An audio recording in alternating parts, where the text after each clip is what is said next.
তাহলে তোমরা কেমন আছো?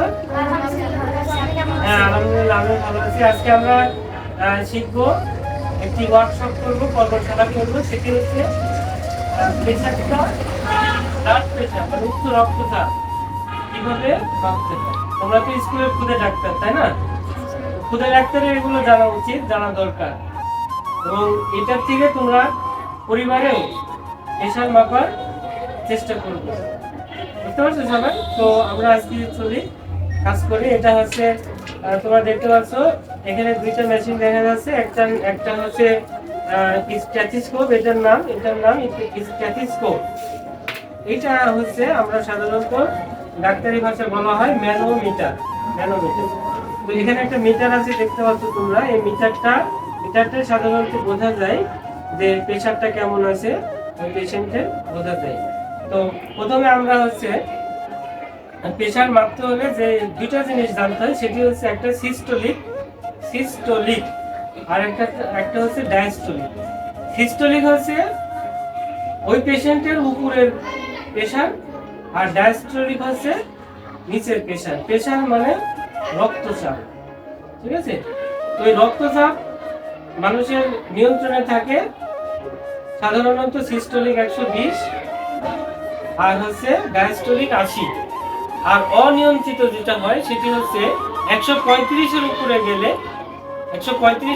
গেলে সেটা অনিয়ন্ত্রিত রক্তচাপ। আর নিচেরটা ডায়াস্টোলিকটা 85-এর উপরে গেলে সেটা অনিয়ন্ত্রিত রক্তচাপ। তো আমরা এবার হচ্ছে মেপে দেখব যে আমরা আসলে প্রেশারটা কিভাবে মাপা যায়, ঠিক আছে?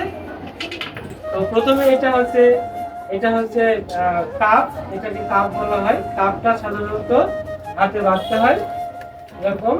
হাতের সাথে যদি কিছু পড়া থাকে তাহলে এটা তুলতে হয়। তোলার পরে এটা স্কিনের সাথে এই কাপটা স্পর্শ করে বাঁধতে হয়। আর এই যে এলবোটা আছে, কনুইটা আছে, এখান থেকে 3 সেন্টিমিটার দূরে এই কাপটা বাঁধতে হয়। আমি তোমাদের দেখিয়ে দিচ্ছি। 3 সেন্টিমিটার দূরে এভাবে কাপটা আমরা খুব শক্ত করেও না, আবার খুব হচ্ছে লুজ করেও না, এটা সুন্দর করে বাঁধা হয়ে গেল। এবার আমাদের যেটি করতে হবে সেটি হচ্ছে যে মিটারটা তোমরা দেখছো যে 60, 80, 120, 140, 160 এরকম আছে না? এটা হচ্ছে মিটার। এটা তুমি এখানে লাগিয়ে দিতে পারো, দিলে তুমি দেখতে সহজ হবে এভাবে। এবার স্টেথোস্কোপটা তুমি এভাবে কানে দিবে, দেওয়ার পরে এই এখানে এই আঙুলটা দিবে, কারণ বাইরের সাউন্ড যাতে না যায়। দেওয়ার পরে এখানে এটা রাখতে হবে, এই ধমনী সোজা এটা রাখতে হবে, রেখে এভাবে ধরতে হবে। এবার এখান থেকে এখানে একটা নব আছে, এই নবটাকে টাইট করতে হবে। টাইট করে এইটা পাম্প করলে ভিতরে হাওয়া যাবে।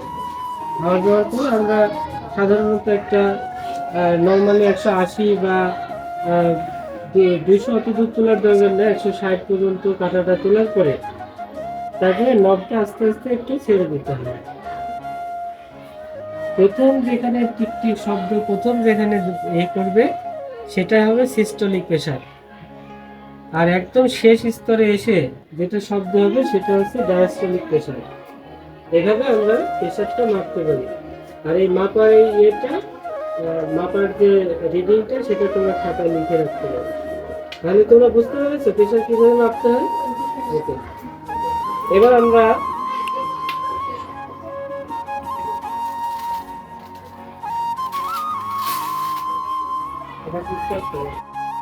দেখবো আমাদের খুদে ডাক্তার কিভাবে প্রেশার মাপছে, এটা দেখাবো।